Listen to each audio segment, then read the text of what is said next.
Hi there, it's day 80, 10 days to go. I can't say that I'm not looking forward to when the 90-day period will be over.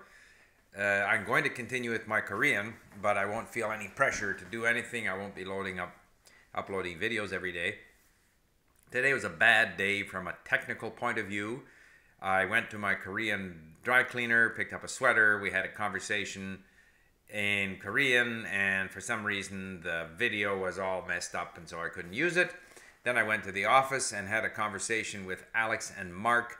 It lasted about 10-12 minutes. We talked about what I'm going to talk about now, and then for some reason YouTube won't upload it. It says file not supported or something like that. So I don't know what's going on.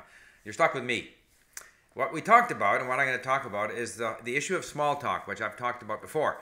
Because I had lunch today with a fellow called Keith Swain, who I've known for a while, who is an accomplished linguist. He speaks Spanish, German, Ukrainian, a little bit of Polish, I don't know what else, Portuguese maybe, I don't know, French he speaks very well. And he also has an interesting business where he teaches languages using his methods in Starbucks coffee shops. And he's an interesting guy. So we had lunch after my hockey. And we were comparing our learning styles, and he very much does a little bit of studying. He likes assimil very much, for example, and then he likes to go off and find someone to talk to. And so he's working on Chinese now, so he goes to, there's a Starbucks not too far from where he lives, and there's a Chinese barista, and he goes there and he likes to exchange a few pleasantries with her, gets her to tell him, some phrases, how to say this in Chinese, and he gets great enjoyment, and I guess it's motivating for him to do it. I am probably, maybe he represents the majority. I'm not that interested in doing that. And what our discussion was today was that, here I am doing, my podcast, which is probably too difficult for me, but I'm doing it because I paid for the transcripts, so I'm pretty well going to have to study them. And I've done all the simple stuff, and there's no really kind of less difficult material that's interesting. So I'm doing this material, which is not probably helping my short-term fluency. It's not helping my short-term ability to make small talk, but it doesn't bother me because I'm quite convinced that if I get enough of this in me, that eventually as the need arises for small talk, I'll be able to handle a small talk. But the small talk is not my goal, and I don't need the reinforcement of some successful small talk to get me to the next stage. Probably, though, a lot of people do. So, different learning styles. I always say, and I haven't said this for a few videos here, you got the attitude towards the language and towards the process and the learning.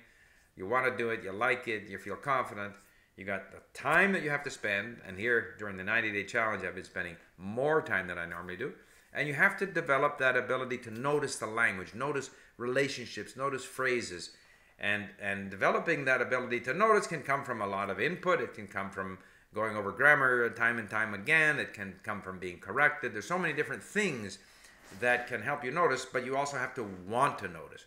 You can't just let the language fly by you without noticing the pronunciation, without noticing the phrases.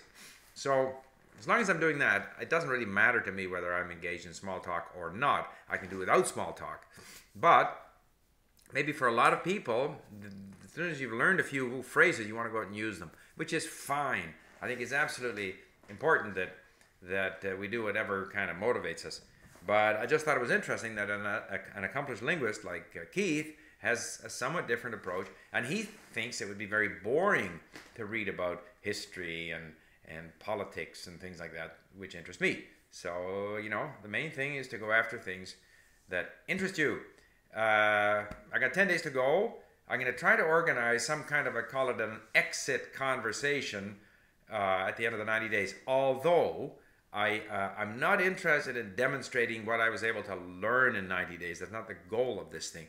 The goal of this thing is to motivate all of us who took part in this thing, to motivate ourselves individually, and to help motivate other people just to spend more time, because it creates momentum. Because now I have some momentum in Korean that had been kind of languishing without any real progress, and now I really feel that I've got this momentum that'll carry me forward. So that's what it's all about, not demonstrating that at the end of 3 months I'm going to be doing great. Although I certainly did better up at the Korean dry cleaner, and the lady there told me how much she was impressed by my progress and stuff. And I don't think she was just being polite. And all it does is not because I'm, patting myself on the back. If you put in the time, you will get results. Bye for now.